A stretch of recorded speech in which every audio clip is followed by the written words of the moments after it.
Welcome to Lynn Rose Crafts. Today I am making a nautical starfish from the dollar store. I started at the top here and just am weaving it back and forth.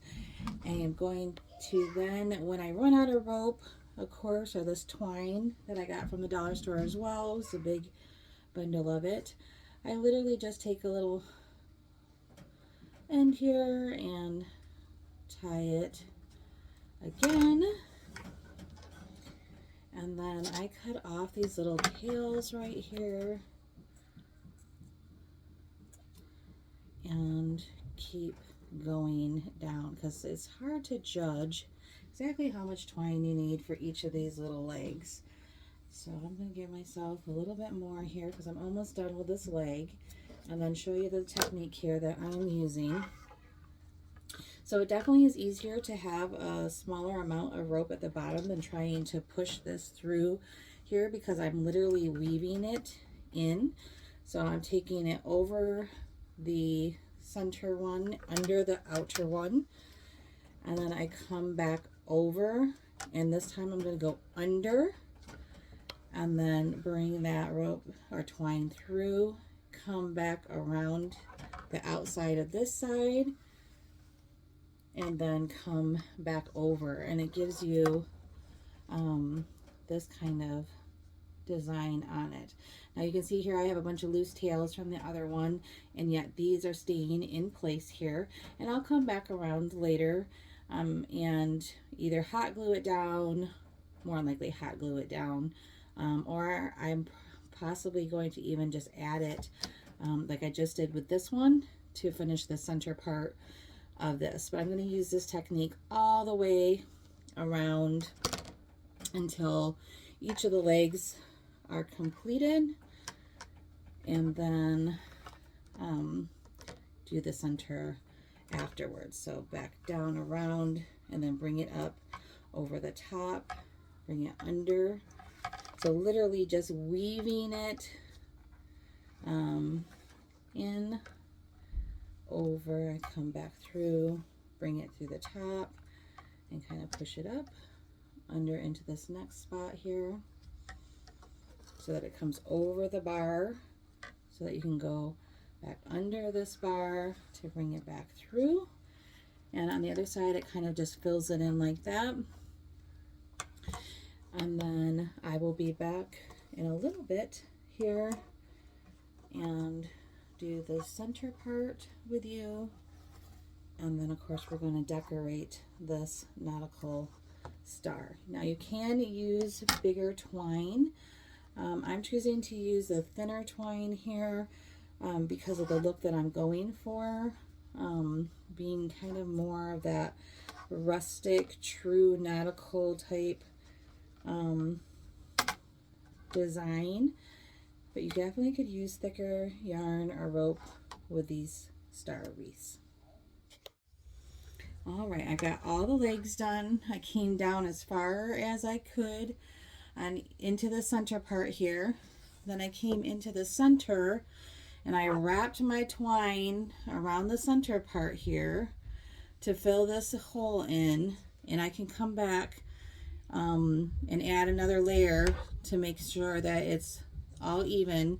But just to get the center part here going, I came in and wrapped my twine around the center here, and now I'm taking the twine, and when I got to this side here, I started weaving the twine in and out of each one of these bars. Now this is really a couch project. I've literally been sitting on the couch with the kids watching a movie, because this is a long process when you use this small twine, but it's fun to do. The end result is going to be gorgeous, so it's well worth going in and taking the time to use the smaller twine to get the desired effect that I'm looking to do.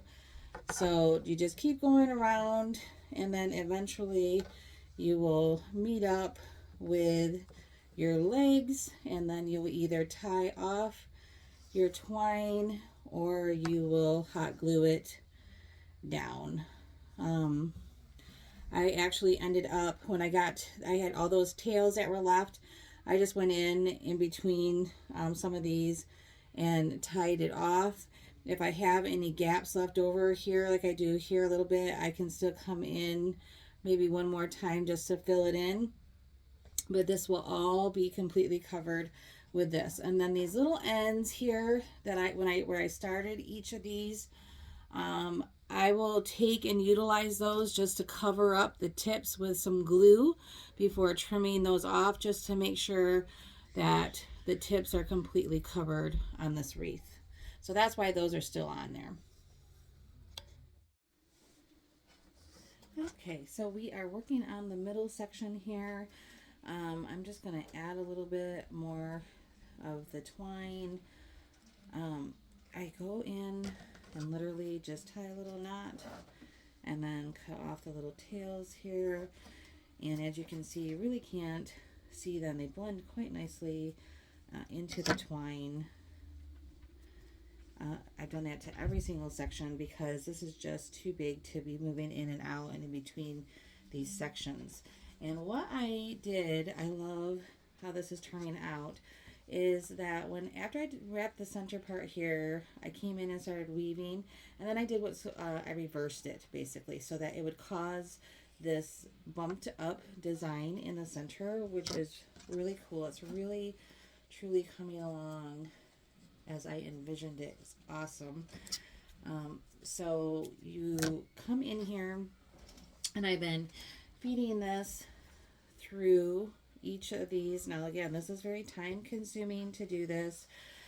Just pulling it through the shorter amount of string you got. Obviously it's quite easy. And then when I wanted to reverse what was going up or down on here, right now I have it to where it's going under and over these ones. But if I wanted it to come and be the opposite way here, then I can pull it around and loop it, and then now it'll come over this next one. And that is what caused this different pattern in the inside of here, instead of all being smooth like the legs on there. It also helps secure it, because then this is putting pressure onto this area so that it actually works the thread all the way through. So right now I want it to cover these lower bars, so I'm bringing it in this way. And then when I want to reverse it, then I just do that little loop technique and get it to go the opposite of what I'm already doing. All right, so I'm all done weaving in and out and making the base to it. I am going to decorate this as well, but before I do that with the twine, I like to kind of take all of the little pieces that are fraying and just take my lighter to it. It also, in doing this, you can see here it kind of darkened the twine a little bit, gives it a little bit more dimension. I don't do it to every single thing that I do. Just blow it out. Look and see where there's some frayed pieces. A lot of times it just goes out all on its own, but it does give it a nice, clean, finished, smooth look with all the little pieces, all the little hairs gone. And I will do a little bit more on this side. Not too much. It kind of tightens it down as well. And then I'm going to do a little bit in the center here. Just enough to make sure it gets all those frayed pieces off of there.